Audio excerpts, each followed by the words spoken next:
Hi everyone, welcome to the rainy day in gardening. So hopefully you're inside if it's raining right now for you, but I'm going to be outside because I've got a whole bunch of soil. So today I'm going to go over seeding. I'm going to have a little bit more informational video with lots of lesson plans and information attached to it for our next video. But for right now, I'm just going to get you into seeding so you can make sure your seeds are started and it's not too late for you to do this. Depending on where you are, right now in Oregon it's a little early to seed, unless if you're being inside, but there's some areas I know people are watching all the way in Baltimore, so it's probably pretty warm for you and you want to get those seeds started. So today I'm going to go through quite a few different seed varieties and how to seed them, mainly because some of my students, and if you guys are watching, hey, you guys helped me open these, but maybe a little too vigorously, so we've got to make sure we use some of these seeds. So we've got some onions, and I've got, Brussels sprouts. We've got thyme, which is actually a perennial, so that will stay for every single year. I won't need to seed these every single year because they'll keep growing back. And then I have Swiss chard, some of my favorite seeds. They look so cute. We've got some bok choy, or the toi choy. And then I might do some easy showing how to do kale, because that's a vegetable I really suggest growing right now. It's very mineral and vitamin rich. And then we've just got some spinach. It's very hearty. All of these things do really well. I love basil, so I'd like to start basil, but this only grows well inside right now. It really likes lots of sunshine and some warmth. So you're going to want to make sure if you plant something like basil to keep it inside, unless if it's a really, really warm day. But I won't be planting this outside. So in the end, it might end up being transplanted to a large pot like this inside my house. And then some cilantro. So first, what you're going to want to make sure you do is when you look at the back of your seed packet, so I'll pull out Brussels sprouts, you're going to want to go to the back of it. It tells you all the information that you need to know about seeding this, and you really want to pay attention to that, because this seed, even if you have Brussels sprouts from a different variety, sometimes they can be really particular, because some are made specifically for certain areas, so they are drought resistant, or they like a lot of sunshine, or they're made so they can grow better in the shade if you're in an area that is higher up in altitude, or maybe in altitude, but in latitude, so you don't get as much sunshine in the year. So we're going to look at the back of this, and they say 1/4 of depth, so that's something we want to pay attention to when we plant inside of our seed trays. So I have a larger seed tray, but also, like everyone at home, if you wanted to use an egg carton, I've got my egg carton nice and ready. So I've left it outside, so it's quite moist and wet for the seed to germinate. So seeds really want moisture for germination. And germination just means when that seed cracks open and lets the plant out. So every seed actually has a little baby plant stored away inside of it, and it's using all of its energy to make sure it survives for a period of time. And then you add some moisture and it cracks open. Some seeds, a lot of evergreens need to go through winter, so they need to be frosted for a period of time before they can germinate. Other seeds don't necessarily need to go through that such a dramatic climate change. But these guys definitely like moisture to germinate. So you want to make sure your soil is nice and damp and comfortable and decently warm. Seeds will germinate at certain temperature rates, and that will be in the other video. I'll give some examples of what seeds like certain soil temperatures the most ideal. And these are, especially the earlier ones, they like chillier soil, so that's why we can seed them now and leave them outside during the day. But as I said, the depth is really important, because some seeds like to be further underground and have less sunlight, and other seeds actually like to have a little bit of light for germination. So this is 1/4 of an inch, and if you look at it, these seeds are super tiny. So usually the smaller the seed, the less in depth that it goes. But 1/4 of an inch is not that bad.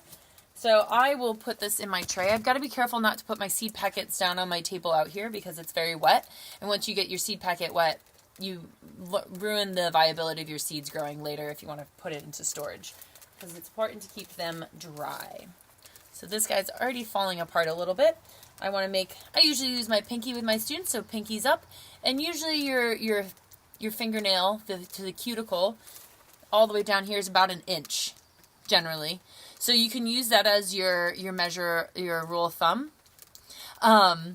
if you don't actually have a ruler. If you have a ruler, this is great with kids to actually get the ruler out, stick it in the soil, see how far you can go in and out, and you just make a little bit of a hole, tiny little hole. I take my seed and I drop it in, and then I simply just pinch it over. So I just planted a Brussels sprout. Let's go to onions. So onions, they are also 1/4 of an inch in. So we're going to do the same thing. But now we want to look at something else. So this is seed spacing. This is a group of 2 seeds every 6 inches. So onions, you think about when they grow out underground. You want to give them enough space for when they grow underground, but you can plant them pretty close together. Where if we're doing kale and we're direct seeding outside into our beds, we want to make sure they're spaced enough where when they grow up to really large kale trees, kale bushes, they don't crowd each other too much because they need some space for sunlight to get to the entire plant. So you want to make sure you do that. But now that we're just seeding in trays, we can just put 1 in each hole. Unless if your seeds are a little bit old or you're working with kids, feel free to put 2 in there. And if 2 plants end up growing, that means you just have to thin them later, which we'll have a video on how to thin your plants later. So again, I use my pinky and I just do a nice little divot in there, not too deep because this is only, again, 1/4 of an inch. I put 2 seeds in there because these are a little bit old and they've been open quite a bit, so I'm not sure how great they're feeling about regrowing. So I'm going to go to chard, sorry. I'm going to go to chard, one of my favorite seeds, and this is actually 1/2 an inch. So that's going to be a little bit deeper, and if you look at it, these seeds look quite a bit different. They're a bit bigger. I think they look like little dinosaur eggs, so they're exciting. Beet seeds look the same way. So we're gonna look at the back again, and if we want to check out the differences between these, so we've got some toy choy and some chard, and they have the same germination rate, so days to emergence or days to germination. So that tells you when that seed's going to pop open and show you a little sprout and maybe some leaves. So we've got kale, that's 8 to 12 days. But both our chard and our choy are only 5 to 10 days. So these guys might pop up a lot sooner than your kale. So your kale could take a whole week or more to have a little sprout emerging out of the soil, where these guys could maybe be 5 days.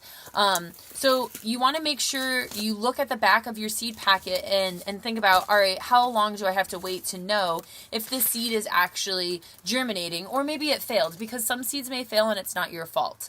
Other times you may water it too much or too little, and that's okay. That's all a learning process. We're allowed to fail in this, and that's why we try to have so many options and maybe do 2 seeds in each hole if it's your first time. So last thing I'm going to go over in this video, some seed packets will have this really cool map on the back, and that's going to tell you generally when your last frost date is, and it kind of insinuates when you can start planting these outside. So this is an outside reference. You can see them inside and kind of move that up a little bit. So once you have little babies and they've grown up a little bit, little starter plants, they're a bit more durable than your seed. So if you have a starter plant, they're going to have these 2 first budding leaves, and they look like hearts. We'll go over this later in a more detailed video. But once those go away and you have an even larger set of leaves, those can go outside. They're ready to transplant, and they'll be quite a bit hardier, and they can survive a frost. So if you go past the frost state or into the frost state, then that's okay if you have starters. But we want to keep these guys inside. I'm going to finish my tray. In the next video, I'll go over a little bit more detail about seeds themselves, how they travel, what kind of temperature they like, how to store them, and things like that. So fill your tray up, put 1 to 2 seeds in each little compartment. Make sure you look at how deep they want to go. Sometimes it's even 1/8 of an inch. And if it's that shallow, like lettuce, I would suggest putting it on top of the soil and then just sprinkling soil lightly over the top of them. So not actually putting a hole and burying it if it's only like 1/8 of an inch. Just lay it right on top of the soil and sprinkle your extra soil on top. So good luck, have fun, send me photos, send me questions, and if you guys have anything you want me to talk more about or have a video specifically on, please let me know. I can easily make a video about it and talk your ear off. So enjoy, subscribe to our channel, and let me know if there's anything else you're interested in. Have a great day, and I hope the sun comes out for you and for me. Bye.